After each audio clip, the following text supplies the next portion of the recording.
Graça e paz, Shalom. Então vamos dar continuidade a uma sequência que foi proveitosa, aquela sequência. Tive depoimentos muito positivos. A nossa apóstola, disse que foi uma ótima ideia, as ministrações, tanto aquelas da manhã quanto as à noite, aquela sequência. Mas tive uns depoimentos assim que me desanimaram um pouco, que disseram que não fizeram, não acompanharam. Então, aí eu não posso forçar, eu posso disponibilizar para você usufruir. Mas aí eu não posso obrigar você posso servir a comida, mas não posso obrigar você a comer, né? Então eu espero que, mesmo que você não tenha acompanhado, que você tenha aquela curiosidade, você vá lá, está tudo gravado, está tanto no grupo quanto os áudios estão no grupo e os vídeos estão no nosso canal no Instagram. Então dá para ir lá e olhar direitinho. Esse aqui eu vou, se ficar boa a gravação, eu vou colocar no nosso canal do YouTube, tá bom? Então, meus irmãos, aqui o tema que me despertou, comecei a querer falar a respeito e não cheguei a ministrar, foi primogênito. E eu queria falar sobre isso, porque eu acho muito significativo, porque como todas essas palavras que a gente ministrou esses dias têm uma aplicação extremamente importante para a nossa vida cristã. Não é apenas uma informação, não é apenas uma curiosidade. Eu sei que assim, muitos acharam interessante falar de algumas coisas que não conheciam e tal. Essas informações, elas são importantes, até porque nos desperta algumas coisas, e nos dá entendimento. Mas se a gente não aplicar na nossa vida, se a gente não trouxer para a nossa experiência de vida, isso não vai fazer muito efeito.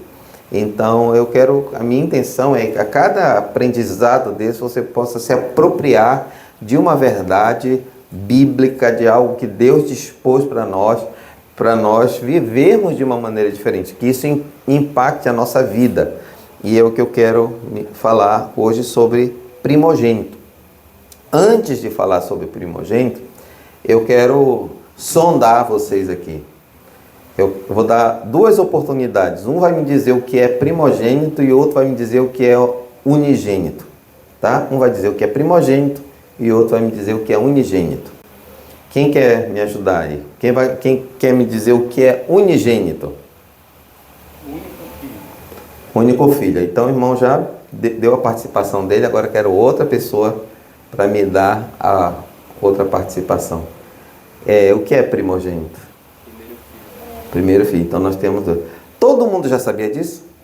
Ou é uma novidade para alguém? Que unigênito quer dizer único filho, filho único.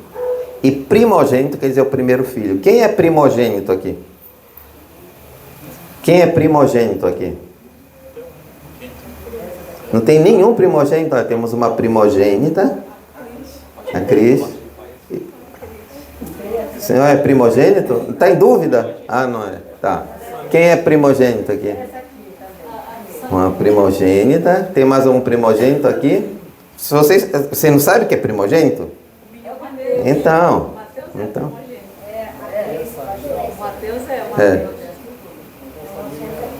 Sabe, irmão, que é primogênito? Sim, irmão Albertinho. O senhor não é o primeiro filho, não. O senhor é o 10º.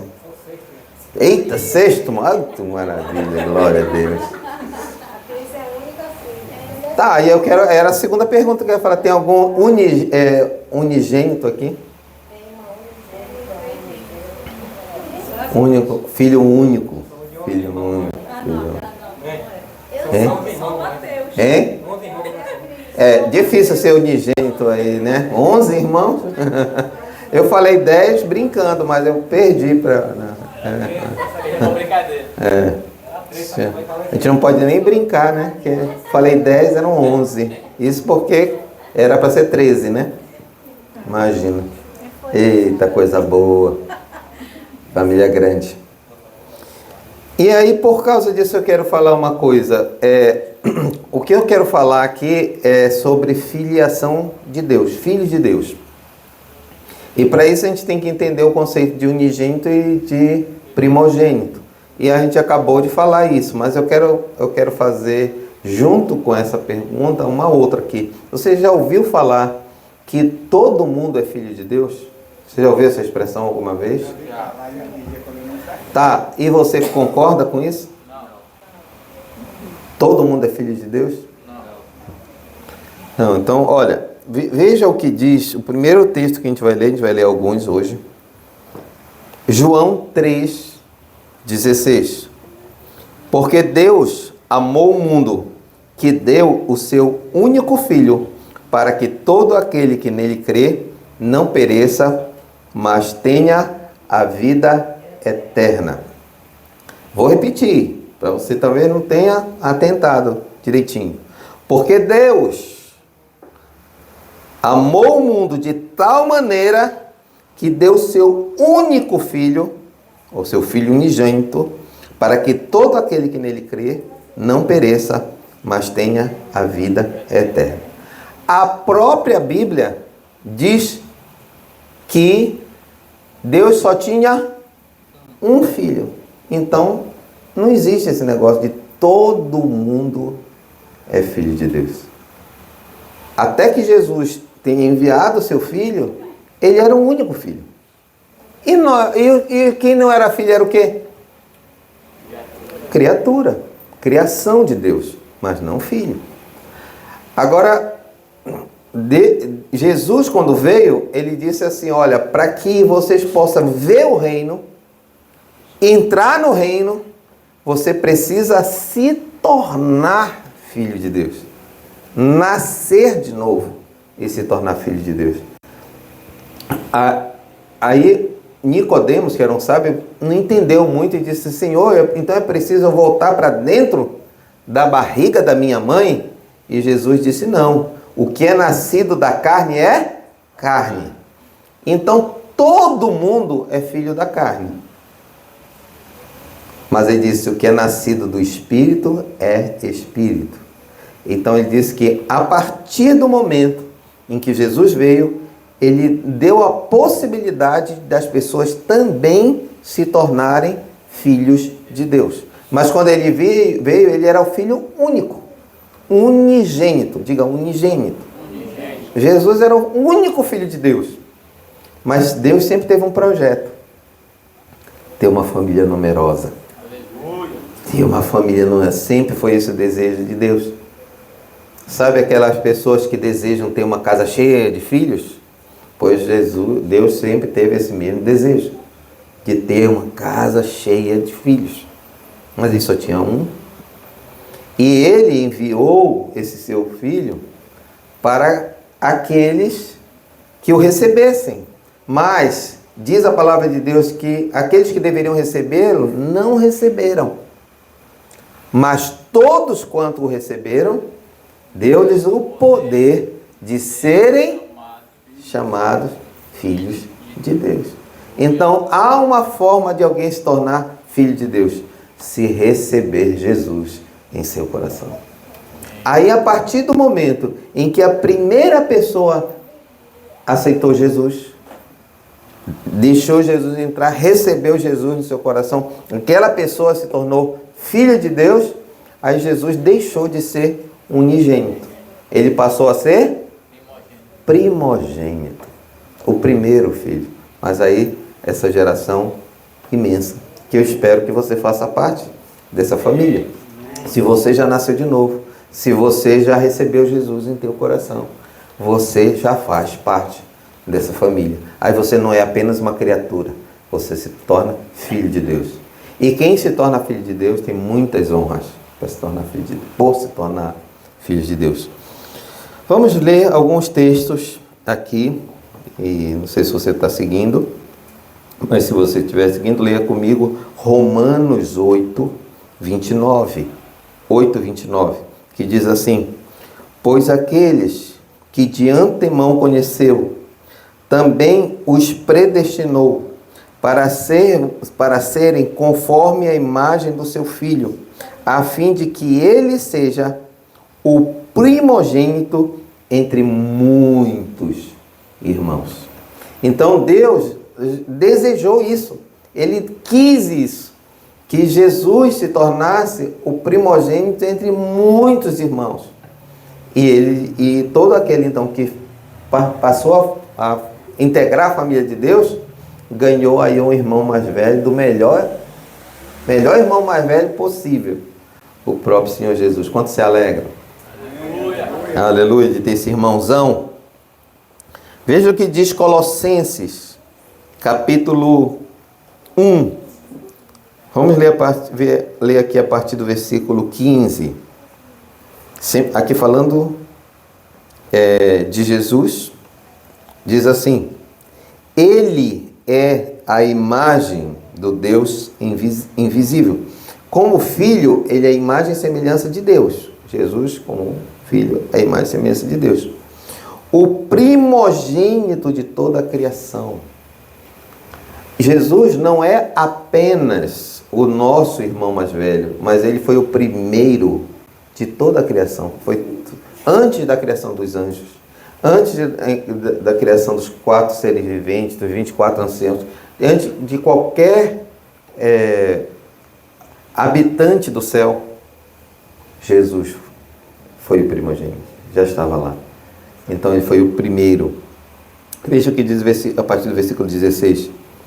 Pois nele foram criadas todas as coisas, nos céus, na terra, as visíveis, as invisíveis, sejam tronos, ou sabedorias, poderes, ou autoridades. Todas as coisas foram criadas por ele e para ele. Então, por que ele foi a primícia? Depois eu vou falar de primícia. Mas por que ele foi o primogênito de toda a criação? Porque ele estava lá criando as coisas. Jesus não só ele é o único filho, mas ele como filho de Deus, ele estava ali na criação. Para que a gente entenda isso? Porque é importante. Porque Jesus não foi criado. Ele é primogênito de toda a criação porque ele foi o Criador junto com Deus.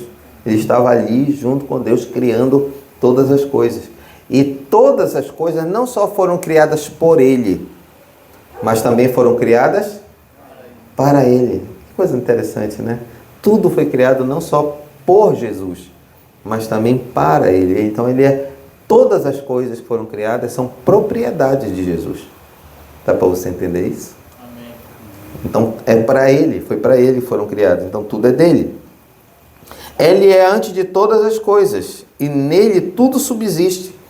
E mais uma coisa importante, as coisas não só foram criadas por Jesus, mas as coisas continuam existindo por causa dele. Ele que sustenta a existência de toda coisa. Você pode... Eu sou fascinado por cosmologia demais.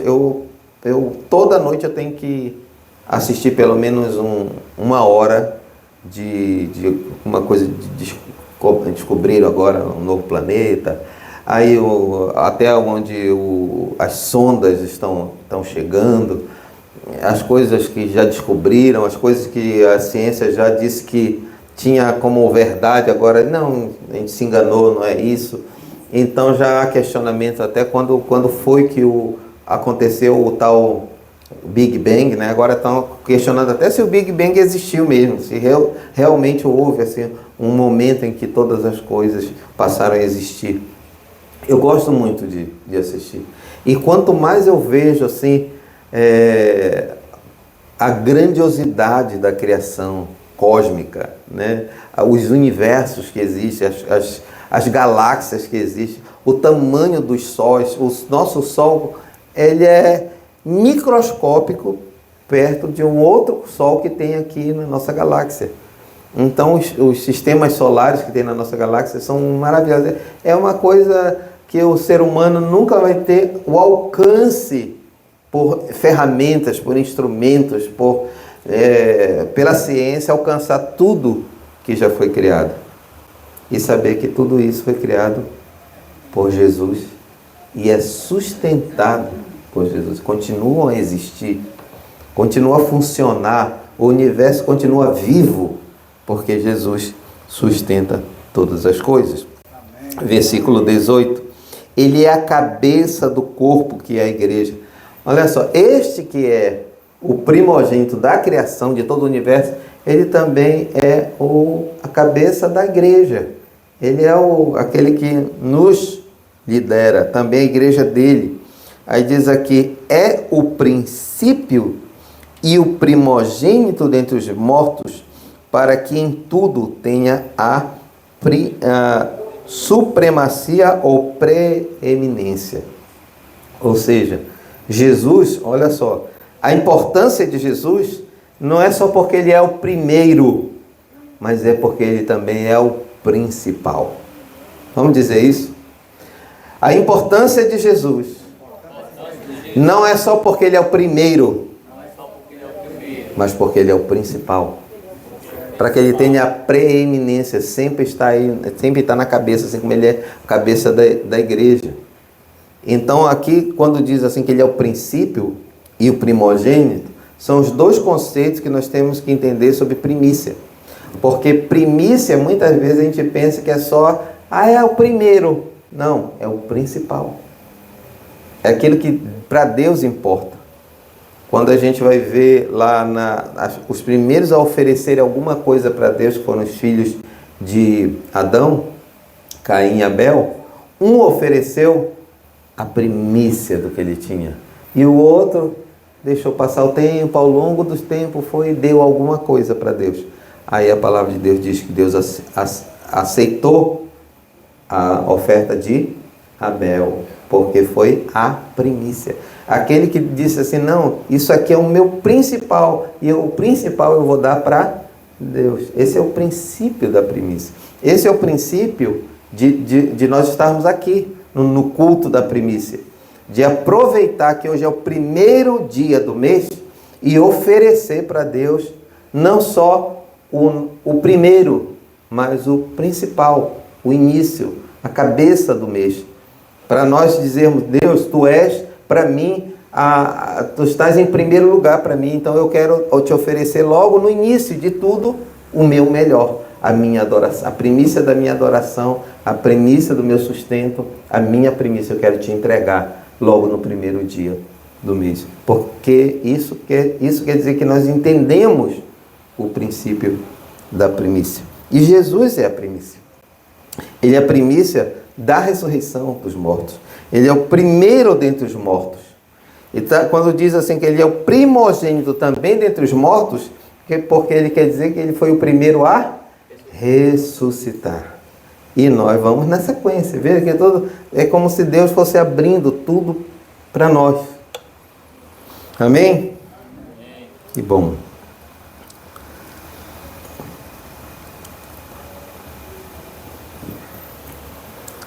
Vou ler um trecho aqui de Apocalipse, capítulo 1, versículo 4, diz assim: João, às 7 igrejas da província da Ásia, a vocês, graça e paz, da parte daquele que é, que era e há de vir, dos 7 Espíritos que estão diante do seu trono. Versículo 5. E de Jesus Cristo, que é a testemunha fiel. O quê? Quem está lendo aí? O primogênito dentre os mortos e o soberano dos reis da terra. Vê como ele coloca sempre primícia, primeiro e principal. Primeiro e principal. Ele foi que iniciou a coisa, mas também ele é o que governa sobre tudo. Amém?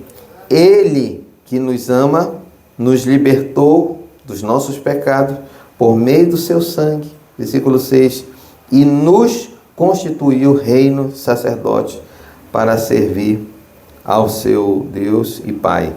A ele seja a glória, o poder para todo sempre. Amém.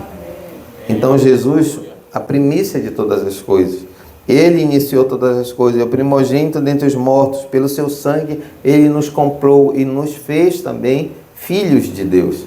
Não só filhos, mas aqui diz reis e sacerdotes. Aí está começando a falar que tem algo mais do único fato de nós nos tornarmos filhos. O fato de eu e você nos tornarmos filhos de Deus nos dá privilégios, diga privilégios. E se nós não entendermos, irmãos, o que isso nos traz por sermos filhos, nós vamos viver como quem não é filho.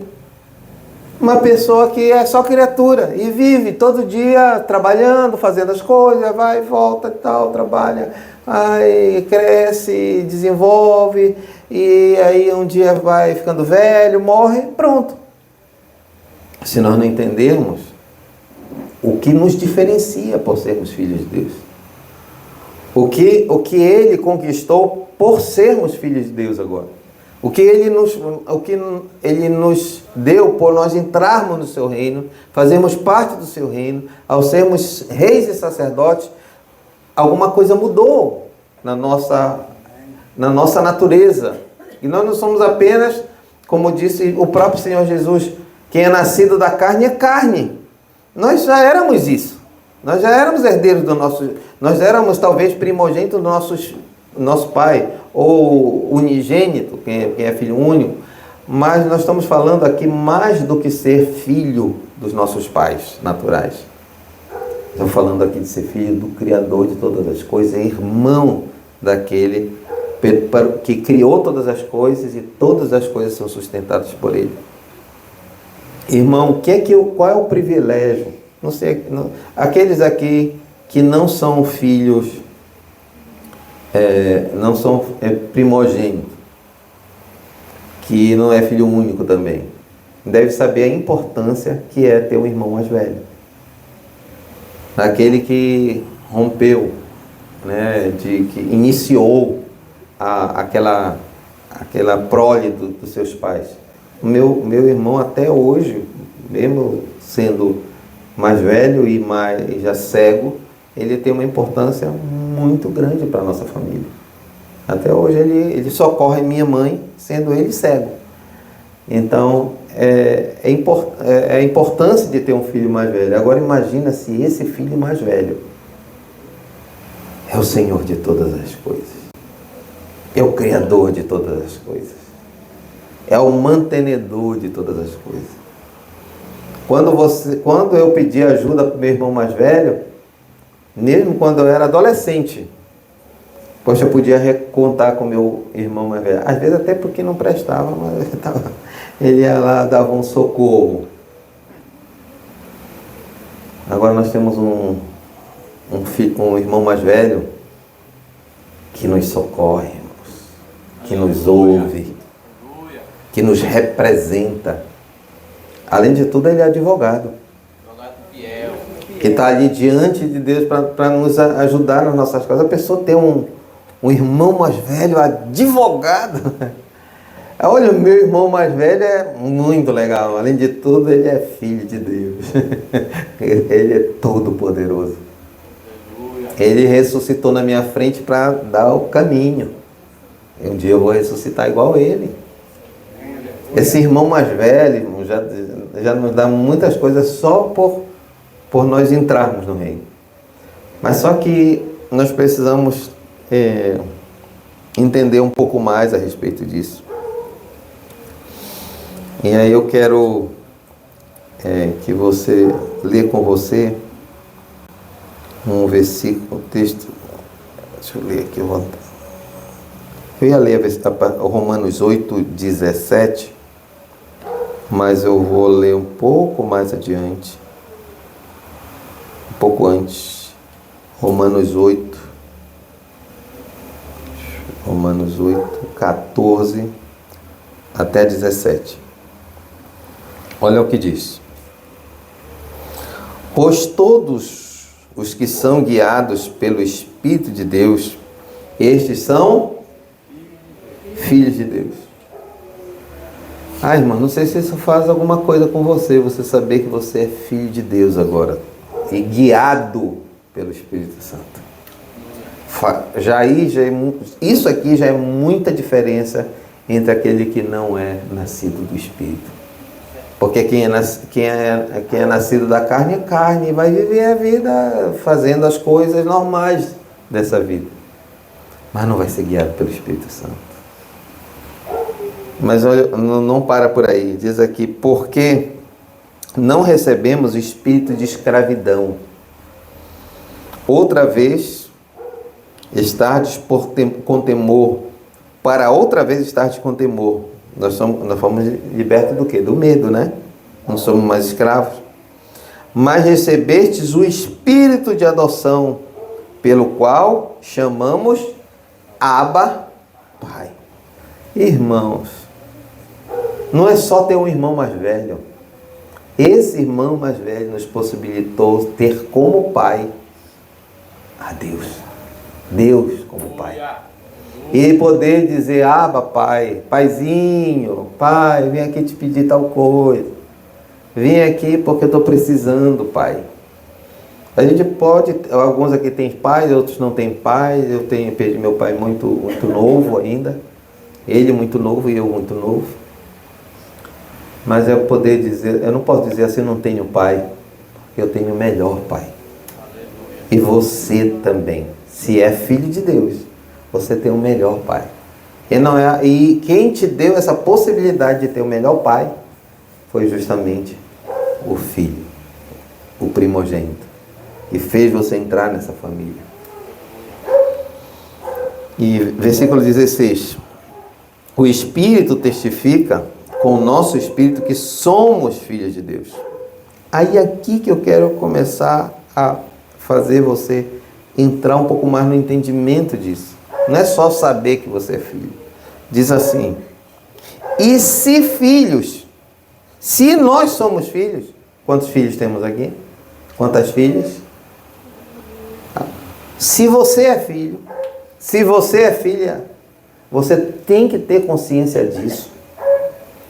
Diz aqui, e se você é filho, se somos filhos, também somos herdeiros. Herdeiros de Deus e co-herdeiros de Cristo. Se é certo que com Ele padecemos, também com Ele sejamos glorificados.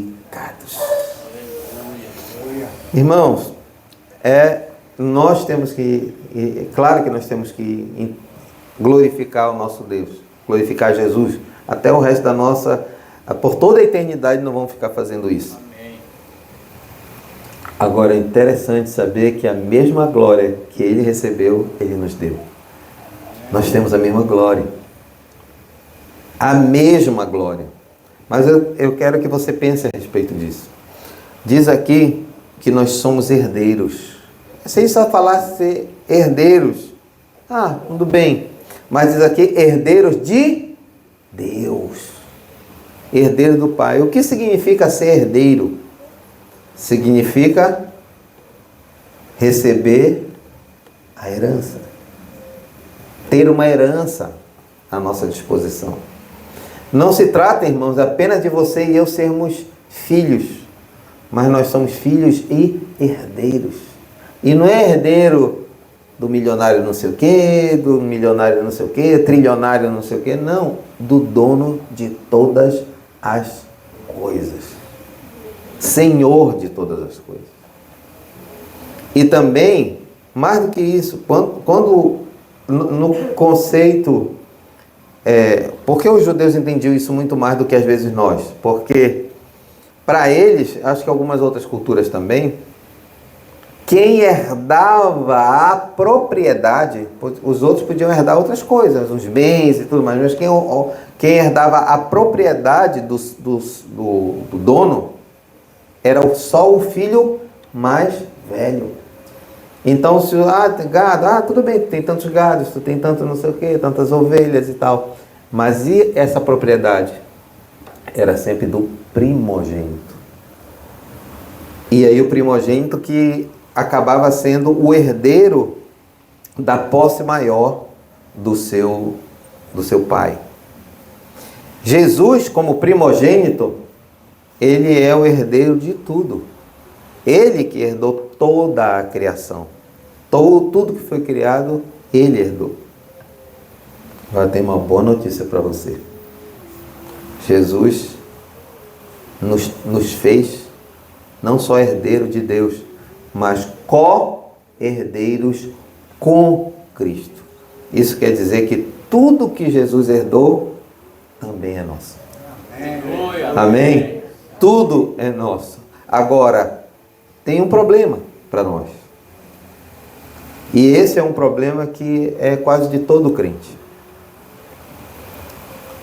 E aí, para você entender isso, eu vou contar uma história real. Isso é real. Havia lá no Reino Unido, um grande pregador. Ele é muito conhecido. Se você for atrás dessa história, você vai ler aí pela internet tudo. Chamado Charles Spurgeon. Grande pregador, evangelista. Um dia ele foi chamado para visitar uma senhora, porque ela já estava muito idosa, muito doente, e as pessoas pensaram assim, bom, ela já está quase partindo, então, pastor, vamos lá, né?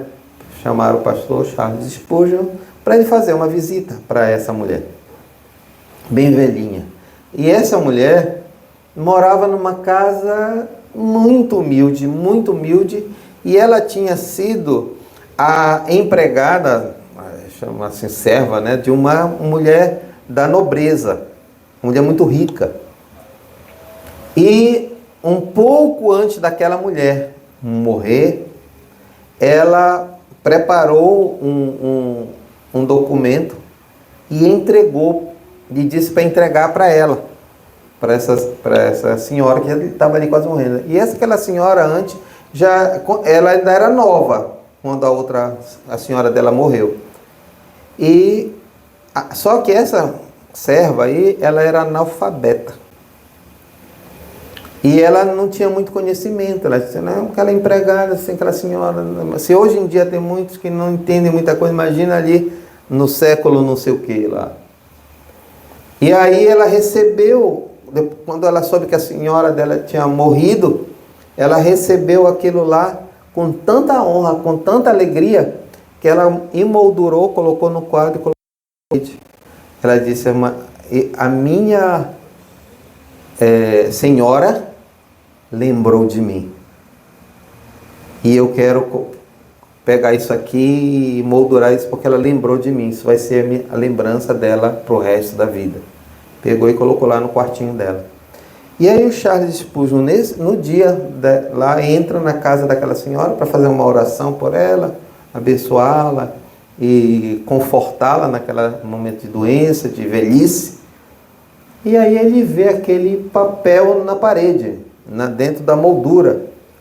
Aí ela perguntou, isso aqui é assim, isso aqui é a senhora? Quem é essa fulana de tal? Essa é... Eu trabalhei muitos anos para essa senhora, mas há muitos anos ela já morreu e ela deixou essa lembrança para mim. Ela disse, a senhora sabe o que é isso? Ela, não sei. Isso é um testamento. Eu posso verificar a legalidade disso aqui? Eu conheço alguns advogados e tal. Aí ela pode. Ele já estava nas últimas, né? Pode. Aí ele foi, viu os médicos. Simplesmente era um testamento deixando todos os bens para aquela senhora. Todos os bens. E ela era muito rica, tinha até um castelo no meio da herança. Só que a mulher não sabia. Não entendia o que era aquilo, não entendia o que era aquele documento. Para ela, simplesmente era uma lembrança que a mulher deixou para ela.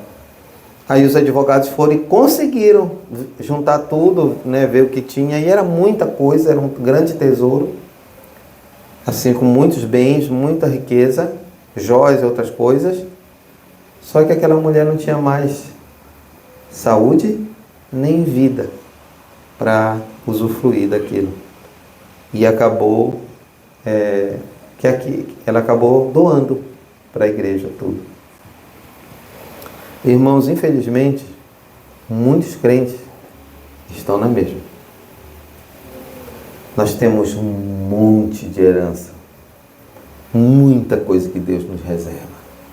E a gente está pensando que é só para depois que a gente morrer.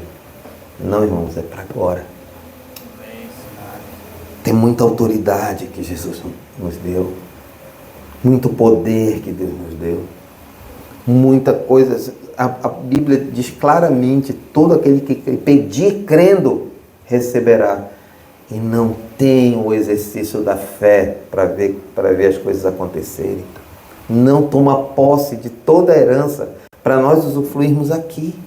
E vivemos uma vida medíocre, sem que o sobrenatural esteja acontecendo diariamente. Eu ouvi uma série de relatos, eu espero que o Guilherme Lócio e os outros palestrantes falem disso lá na nossa conferência. Mas eles estavam contando esse sobrenatural, como desespera eles, de certa forma, de ver que eles estão usufruindo tanta coisa do sobrenatural, de coisas fantásticas acontecendo, de eles poderem ir em tudo que é país, vem sempre não sei quantos países, fazerem coisas, poderem comprar coisas, ter do melhor, sendo que nenhuma uma profissão direta eles têm. E aí Deus operando o sobrenatural, e ele estava dizendo: eu quero falar isso para o povo, mas me dá um sinal, Senhor. Aí quando ele foi preparar as coisas, ele foi abrir o notebook dele, é um daqueles caríssimos, né? Daquele da não sei o que bem caros. Aí de tudo caiu, pá, quebrou. Ele foi tentar ligar, não funcionou. Caramba, eu querendo falar uma coisa boa e as coisas acontecendo. Aí ele: sabe de uma coisa? Aí ele impôs as mãos sobre o notebook quebrado, não funcionava. E olha que eles abriram, o pessoal entende, o irmão dele, o Carlos, entende. Nada resolvia. Aí ele botou a mão assim e decretou que voltasse a funcionar o notebook. Aí ligou, como se nunca tivesse tido problema nenhum. Aí ele disse: isso aconteceu hoje.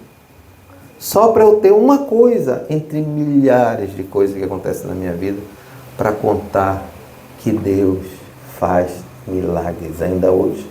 Que Ele faz o sobrenatural. Deus tem muita coisa reservada. A gente lê aqueles milagres aquilo foi para aquela época dos apóstolos. Naquela época isso acontecia. Irmãos, é para hoje. Você tem que entender que o nosso irmão mais velho é o Senhor de tudo. E tudo foi feito por Ele. E tudo é dele. E é tudo para Ele. E Ele sustenta todas as coisas. Ele mantém todas as coisas sob o controle dele. E se nós entendermos esse poder que está na nossa mão de ver as coisas sobrenaturais acontecerem na nossa vida, irmãos, nós não vamos ficar naquele: não sei se eu vou, pastor, não sei se vai dar, eu não tenho condições. Porque nós não ativamos o sobrenatural na nossa vida. Hoje eu falei uma coisa lá no grupo. Eu disse assim, sobre o trabalho.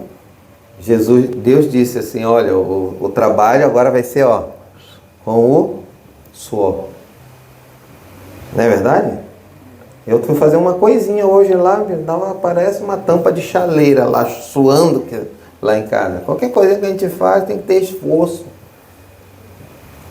Mas veja o que diz a palavra de Deus. Que quando o ceifeiro vai chorando para semear, quando ele volta, ele vem fazendo o quê? Com júbilo, por causa da colheita. Irmãos, o trabalho pode até ser penoso, mas a colheita é milagrosa. É sobrenatural e nos leva para o júbilo. Nunca veja o seu trabalho como algo terrível, um esforço. Eu tenho que fazer. Gente, eu estou no finalzinho, já os últimos 8 meses da minha aposentadoria. Mas foram 41 anos. Mas eu não vou colher só quando eu me aposentar. Eu já colhi muito ao longo desses 41 anos. Foi muita colheita. Eu lembro de ficar 12 horas, mais às vezes do que 12 horas ali, tentando resolver problemas e tal, situações difíceis de rua, ficar na frente de uma pessoa com arma na mão, pessoas me ameaçando por causa do tipo de trabalho. Eu não posso olhar só para esse lado, para o suor. Eu tenho que olhar também para o fruto, para a recompensa, para o resultado do trabalho. E quando você olha e fica só naquele, eu que sei, só Deus que sabe o quanto eu não sei o que. Não pode ser assim, irmãos. Tem que ser no louvor, na gratidão, porque o nosso trabalho, o que a nossa mão produz, tem sobrenatural acontecendo e precisa ativar o sobrenatural, de soluções sobrenaturais. Quando eu voltei para Castanhal, as pessoas me estranharam. Quem é esse intruso que estava chegando aí? E tinha uma desconfiança de mim. E meses depois eu já fui colocado como chefe deles. E não foi porque eu procurei isso, foi por necessidade. Ninguém queria aquele cargo de chefia. É um tipo de chefia que ninguém queria ter. Um tipo de chefe que ninguém queria ser. Aí eu assumi lá, mas muito, torciam o nariz, desconfiavam, e aí tem coisa, aí não sei o quê. Hoje é um desespero deles. Poxa, tu vai sair, tem certeza, não quer desistir de aposentar, não? A gente vai fazer uma campanha, vai fazer um abaixo-assinado para tu não te aposentares. E eles falam isso sério, querem interromper mesmo a minha aposentadoria. Porque quem vai ficar aqui? Deus muda as situações, irmãos. Você tem que entender que tem que haver quando você vem para cá, no dia 1º de cada mês, você tem que vir com expectativa de que realmente vai abençoar esse mês inteiro. Você tem que vir com fé, botar sua boca. Não é aquele, será que vai ter? Será? Um já vem pensando no lanche, outro já vem pensando... Não, irmãos, tem um milagre que vai sair da tua boca hoje. E vai ativar uma herança que Deus estabeleceu para você. Que já começa esse mês. Começa hoje. Tem muito de Deus para você. Tem herança de Deus para você. Não fique na mediocridade, vivendo como todo mundo vive. Nós não fomos chamados para viver como todo mundo vive.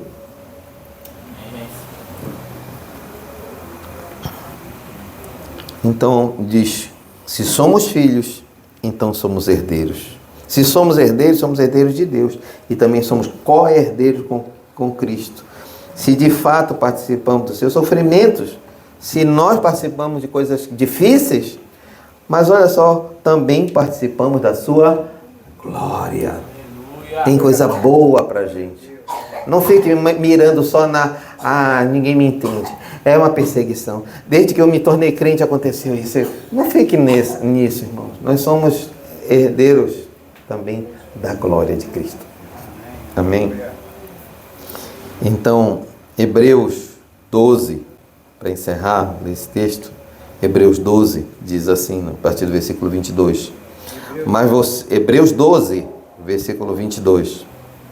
Mas vocês chegaram ao Monte Sião, a Jerusalém celestial, está falando do futuro, né?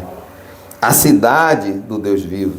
Chegaram aos milhares de anjos em alegre reunião, a igreja dos primogênitos, cujos nomes estão escritos nos céus.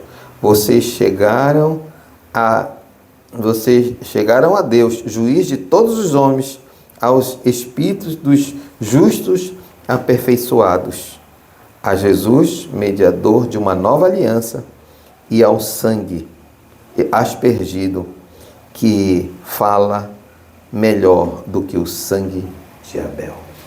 Olha o que está dizendo aqui.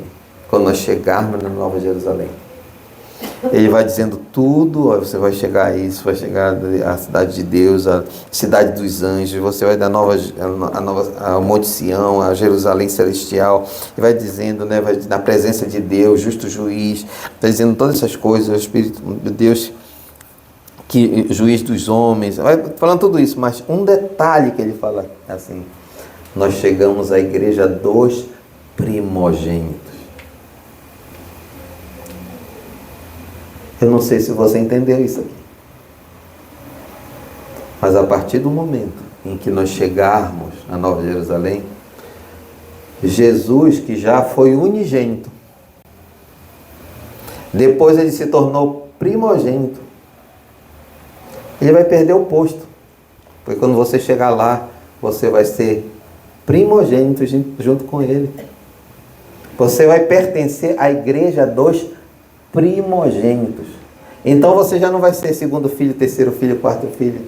Você vai ser tão primogênito quanto Jesus.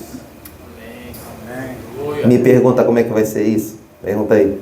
Como é que vai ser isso? Não tenho a menor ideia. Mas Deus vai dar um jeito. E você também vai se tornar um primogênito. Eu posso antecipar o quê? Que nós vamos ser tais quais Jesus. Tudo que ele vai ter direito, nós vamos ter direito. O mesmo direito de primogênito dele, eu e você vamos ter. Participar da congregação dos primogênitos. Não vai ter diferença, irmão. Eu estou mais perto de Jesus, eu vou ter mais... Não existe isso. Todos vamos receber a mesma honra. Mas desde agora, irmãos, começa a usufruir da sua herança. Deus tem muito para você. Deus tem mais para você quando você chegar lá. Ou você vai receber lá o que você não pode receber aqui. Coisas que você não tem como usufruir aqui. Lá você não vai mais sofrer, não vai doer, não vai adoecer, não vai envelhecer. Um monte de coisa que vai acontecer que não tem como você experimentar aqui. Mas tem muita coisa que você vai experimentar aqui que é para cá e não para lá. Por isso ele deixa o Espírito. Por isso ele disse que sinais e milagres iam acontecer. Iam seguir aqueles que creem. Aqueles que creem. Então não pendure o seu testamento na parede. Não emoldure para dizer assim, eu sou crente, eu sou filho de Deus, está aqui, ó. Está aqui nessa moldura aqui. Não, irmãos, vai sacar o que é seu. Vai usufruir do que Deus estabeleceu para você. Amém? Amém, aleluia. Feche teus olhos, Pai, em nome do Senhor Jesus. Hoje é um dia importante. É a primícia, Senhor, desse mês. E que na primícia desse mês entre em nosso coração, na nossa mente, definitivamente, que o Senhor tem estabelecido para nós. Que o Senhor tem destinado para nós. Desde a fundação do mundo, Senhor, o Senhor já tinha determinado que estava à nossa disposição. E que nós temos o nosso irmão mais velho, Jesus, para nos ouvir, para nos defender, para nos representar perante o Senhor. Por isso, nós podemos pedir o que cremos e pedir o que quisermos, em nome de Jesus, em nome do primogênito. E o Senhor vai fazer acontecer na nossa vida. E, Senhor, nós éramos escravos. E nós éramos escravos do medo, do temor. Agora nós somos teus filhos, não somos mais escravos. Não podemos ter medo de ousar andar experimentar o sobrenatural na nossa vida. De pedir ousadamente, de nos mover ousadamente. Não podemos estar limitados, Senhor, nem limitando, porque o Senhor tem muito para nós, tem o sobrenatural para nós. Que sejamos ativados. Senhor, eu creio, o Senhor sabe que eu creio de uma forma tão convicta de que nós vamos receber algo tremendo lá na conferência profética. Que nada, Senhor, roube esse tempo que nós vamos passar ali. Nada roube de nós esse tempo. Porque o que o Senhor tem reservado para nós ali é algo tremendo. Então, Senhor, nessa hora que cada um possa usufruir, desde agora, entenda isso que o Senhor tem reservado para nós ali. Existe herança para nós ali. Eu abençoo cada um aqui, em nome do Senhor Jesus, para que não só guarde o testamento da herança, numa gaveta ou emoldure e coloque numa parede, mas que possa ir e sacar, botar no seu próprio nome cada uma das coisas que o Senhor tem reservado para nós. Em nome do Senhor Jesus. Em nome do Senhor Jesus. Amém, meus irmãos? Amém, amém. Aleluia. Amém. Amém.